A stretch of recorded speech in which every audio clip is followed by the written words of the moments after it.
So the Acolyte just put out their trailer, finally. I guess I got to eat some humble pie or crow on that. I didn't think the show was going to happen. I honestly thought it was some sizzle reel BS and it was never going to see the light of day. But here we go. We got a new Star Wars show coming just in time for June. And it looks like they're going to open with the first 2 episodes on June 4th on Disney+. So what did I think of the trailer? The same thing I think of every Star Wars trailer. It looks cool. It looks fun. But they all do, you know? The sequel trilogy trailers were all good. And 2 out of those 3 movies were awful and 1 of them was okay. You know, the trailers that we got for every Disney Star Wars show, it looked more or less the same thematically and pace-wise and, you know, style-wise. You know, 3 seasons of The Mandalorian, they all look the same. Book of Boba Fett, look pretty slick. Ahsoka, Kenobi, they all look pretty slick. And then but the numbers don't lie on those shows. And I think people buy into that kind of hype, you know, and they go in with, you know, hopefully like some open-mindedness is always good, but I mean, you got to be cautiously optimistic. This isn't their first rodeo, so I'm not going to be so easily won over with like the slickness and like them thinking that they can bring Carrie-Anne Moss in and do some, you know, old school Trinity stuff and make me think this is going to be a good show. Like if Ewan McGregor isn't good enough to sell you Kenobi because it was an awful show, and Rosario Dawson wasn't enough to sell you Ahsoka, like a contemporary fan favorite character, to sell you that show, then, you know, Trinity's probably not going to be enough to sell you this show, especially given, I think it has like a kind of a niche appeal. Like Leslie Headland is Leslie Headland. She's on the record as stating her intentions for the show were to, you know, make something that would be more readily identifiable to somebody that might have grown up the same way she did, you know, that she was looking for that kind of representation on screen. Does that mean that they're going to pour it all over the screen? Honestly, I don't know. Maybe they learned something along the way. Can't say just yet. The trailer doesn't put anything out there other than it might trip the radars and it might not pass the smell test for some folks. When we just take a look at the people that are playing the various characters that are, you know, that are in the show, you know, a lot of women, but we knew that years ago, like when the show was first announced. Not a whole lot of guys, that might have a particular complexion close to mine, which is fine. They can make shows in a galaxy far, far away with anybody they want. It seems like lately it's only going one way. Just saying. But I think, you know, my complaints with the trailer, outside of giving them props for, you know, they're going to have this is their first shot at an original story. I gotta give them that. And I've said this all along. And if you look back on some of the videos I've done with King Z, I stick to that point. It's easy to do productions based on somebody else's work, in my opinion. You know, everything you do that you can draw from source should be a slam dunk. There should be absolutely no way you ever botch that. It should be an easy layup or a slam dunk. Easy. Batting practice if you want to use a different sport.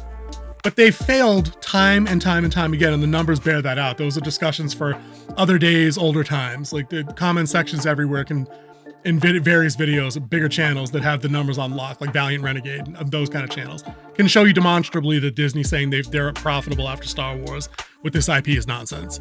So those numbers don't lie. The viewership numbers, limited though they be that we can get for these Disney Plus shows, they don't lie. You know, there's a cross section that we go by there from various sources, and we know that these shows track fewer and fewer people with every iteration, and even within that iteration, massive percentages of people aren't sticking around to the end, like Rings of Power style.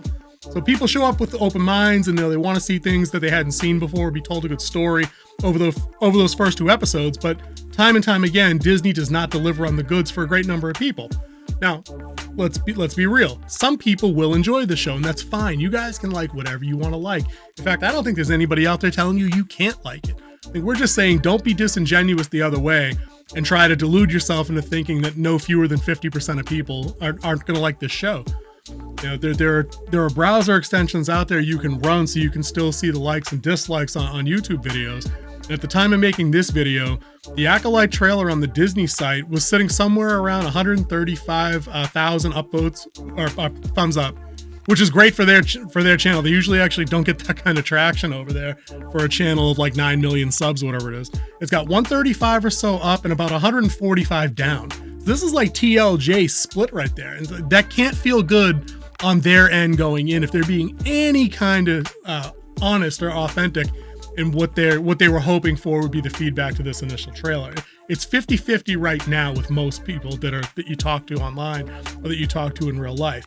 So outside of those couple of positives that I saw with the actors I liked and some of the slick Matrix stuff, and let's be real, if that combat comes through in 10-second spurts in 4 of the 8 episodes, then again, they hooked you with the trailer and sold you a false bag of goods. So I'm gonna put that part on hold. But here's what I don't like about this trailer at all. From the jump, I was trying to give them credit for telling their own story. This predates the Skywalker saga by like 100 years at the minimum. I think they're a little vague on their timeline, but it's the end of the High Republic era, which bombed in print, by the way, across graphic novels and novels. So they had a shot to tell their own original story, which I was hoping they would do, because this is their litmus test. Now they can't draw from source beyond vague conceptions of the Force, and they have intentions on challenging what your understanding of the Force is. Their words, not mine. You can go look up those interviews. They have an opportunity to tell an original story and then let it sink or swim, which is what those of us that kind of push for respecting source are always saying. You've got to have the balls to put out your own stuff, even if it takes place in somebody else's sandbox.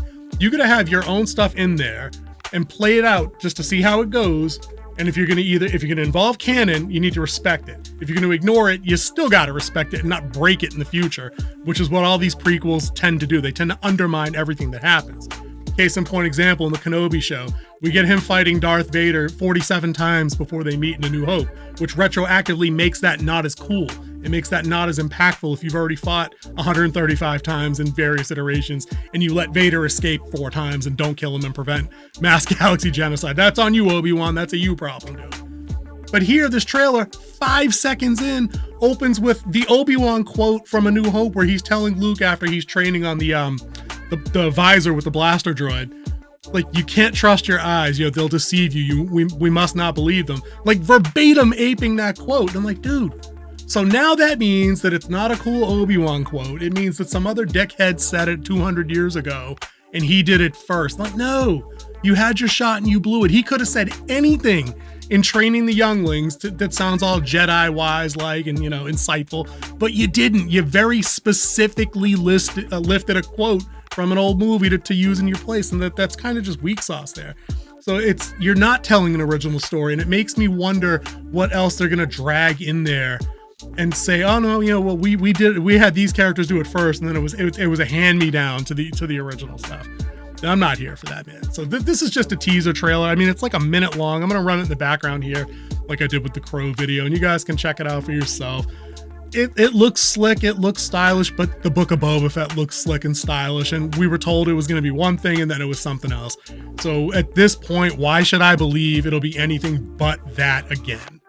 It has a couple reasons I'll show up and give it the same cautious optimism that I try to give things, even though the back of my head tells me, dude, you've seen this show before. And from Disney, I've seen it like 4 times already. I'll see you guys in the next one. Let me know what you guys think below, though. Are you hyped at all for the Acolyte? Are you going in with bated breath, or are you absolutely just gonna, carpet bomb this right up from the get-go? Let me know. We'll talk.